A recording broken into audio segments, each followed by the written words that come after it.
আসসালামাইকুম মামা, কেমন আছেন? ভালো আছেন? কেমন আছেন? আমি ভালো আছি। আপনাদের দেখে অনেক ভালো লাগতেছে। কেমন লাগছে? আমাকে দেখে কেমন লাগছে? বাংলাদেশ থেকে আসতে কেমন লাগছে? খুশি? আমার সাথে বাংলাদেশে চলেন, যাবেন বাংলাদেশে? ফরিদপুর।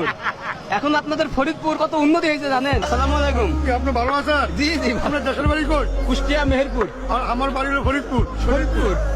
আসসালামু আলাইকুম। ভালো আছেন? বাঙালি ভাইয়েরা কিন্তু শরীর স্বাস্থ্য খুব সুন্দর, ভালো, স্মার্ট এবং বডি ফিটনেস খুবই সুন্দর। কোথায় বাসা বাংলাদেশের? বাংলাদেশ ফেনী। মোর খাদ্য মন্ত্রীর নাতি আচ্ছা, কালার বেটে আনে রাজা বাক্সার করে বিয়া গেছে। ভাই একদম বাংলা ভাষা। এটা বাইলা মাছ গো, বাংলাদেশে বাইলা মাছ। এটা ফরিদপুরের ফরিদপুর ভাঙা। ফরিদপুর তো এখন সেই উন্নতি হয়েছে। যাইতে ইচ্ছা করে না? বিলকুল। কবে যাবেন? দুটো মূল্য একসাথে হইলে হ্যাঁ, এটা রংপুর। এটা রংপুর। এটা রংপুর কাজ করলে যাবো। জাহাজ করলে যখন ডাইরেক্ট ফ্লাইট ডাইরেক্ট সবাই কক্সবাজার।